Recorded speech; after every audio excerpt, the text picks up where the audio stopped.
recently visited a city in southern Mexico where Coca-Cola is everywhere. One study found 3% of babies and 16% of toddlers in Chiapas drink soda.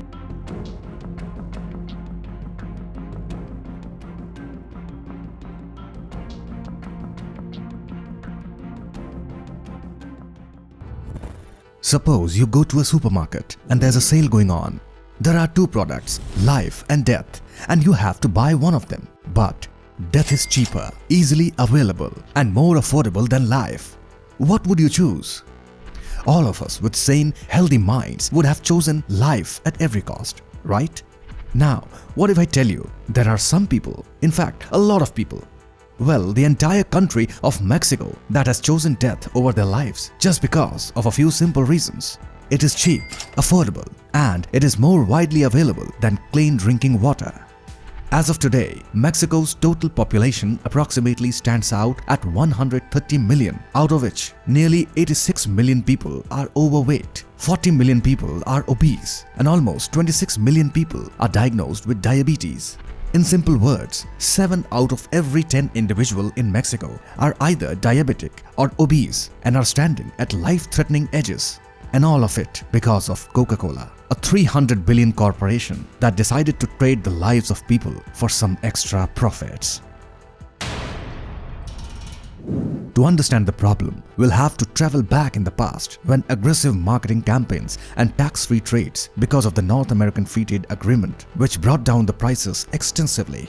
It all started with the passion and planning of a meager Coca-Cola salesman. His aggressive, unethical, but successful trade strategies increased the demand and exclusivity of Coca-Cola among the masses, and it led to Pepsi losing its grip in the Mexican markets.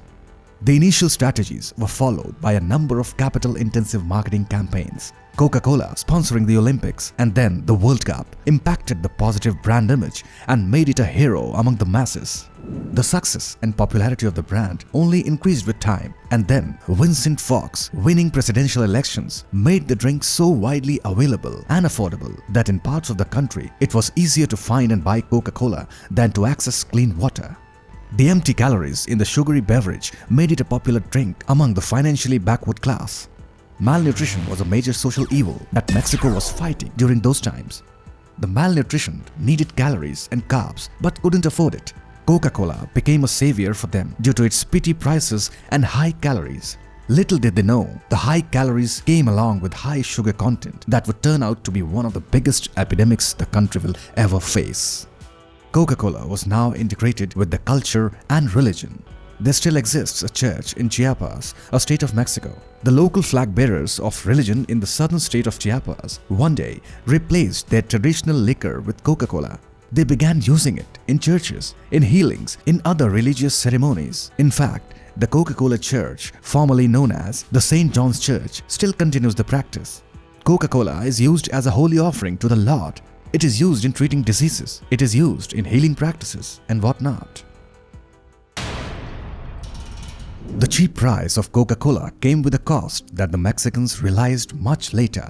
The calories, the sugar content, the carbohydrates benefited the malnutrition population who were desperately in need of nutrition. But the nutrition was short-lived, and within a few years, the ill effects of the drinks started to appear between the year 2000 and 2007, when the number of diabetes cases doubled in Mexico. The once malnutrition people were now under dangers of obesity. As the Tzotzil community in the Chiapas highlands made Coca-Cola an important part of their day-to-day practices and divine offerings, the sales of the beverage skyrocketed, making Mexico the largest consumer of Coca-Cola. To put it down in numbers, the average consumption of Coca-Cola in Mexico is over 2 liters a day per individual. The mountain town of Cristobal de las Casas, in the poorest Mexican state of Chiapas, has the most disturbing numbers, where an individual on an average drinks over 800 liters of Coca-Cola annually. The conditions are so serious that Mexico used to be the largest consumer of frizzy carbonated drinks until the sugar tax was implemented to cut down the sales and consumption. But it didn't really bring much of a change, as the ingredients like sugar and caffeine, commonly found as the main ingredients in this carbonated drink, act as stimulants, making our brain crave it for more.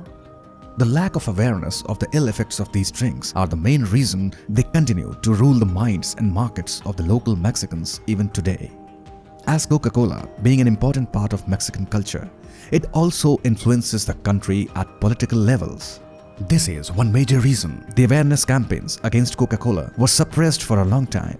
The conditions slipped down to levels where serious health issues like diabetes and obesity were claimed to be cured by drinking Coca-Cola itself.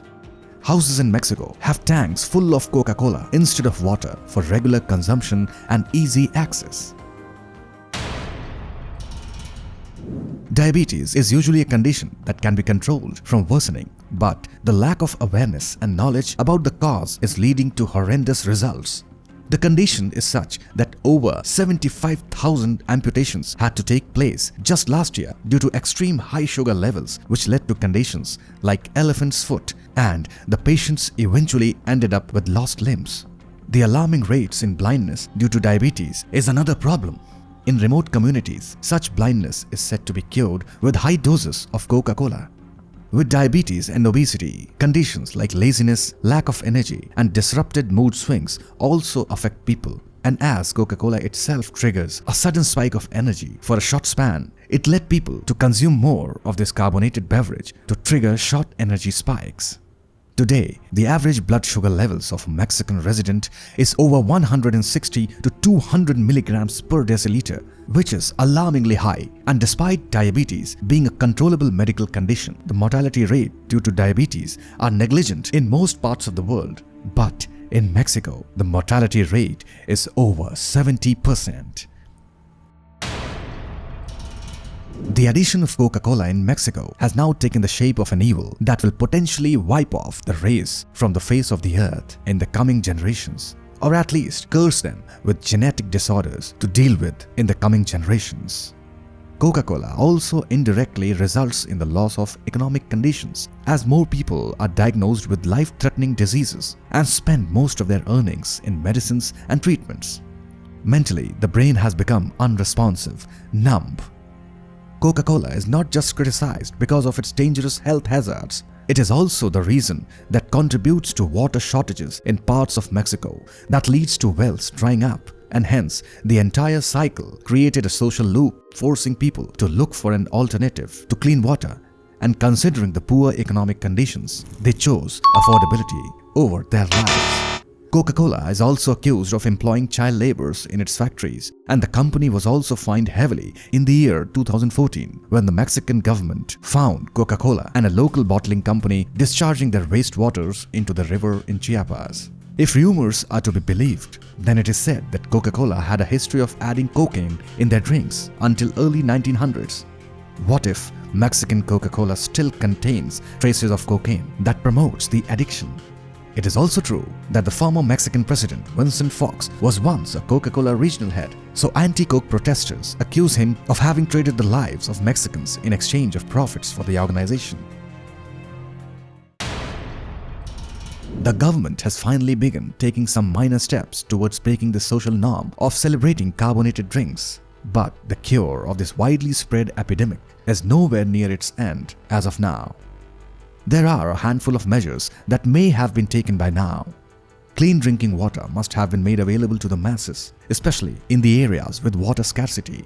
Awareness campaigns of the diseases and their prevention must be introduced. Water treatment plants should have been set at different places. Subsidiary and mineral water businesses should be introduced to attract private sector investments. Regulatory measures on production, sale, and consumption of carbonated fizzy drinks must be introduced. Though taxes are already implemented and are introduced, but it must be higher, as even after tax implementations, the cost of 1 liter of milk in Mexico is around $1.35, while 3 liters of Coca-Cola is available at just $2. Importance of balanced diet and diabetes management studies must be introduced from primary education. The healthcare, the treatment of diabetes and other such diseases should be available at minimal to zero cost. The sad part is, despite the awareness campaigns growing exponentially year by year, there would barely be any number of people who actually believe in the evils of Coca-Cola. They associate and label it as the carbonated Christ, because when they had no food, no water, and were starving to death, Coca-Cola was their only companion that brought them back to life.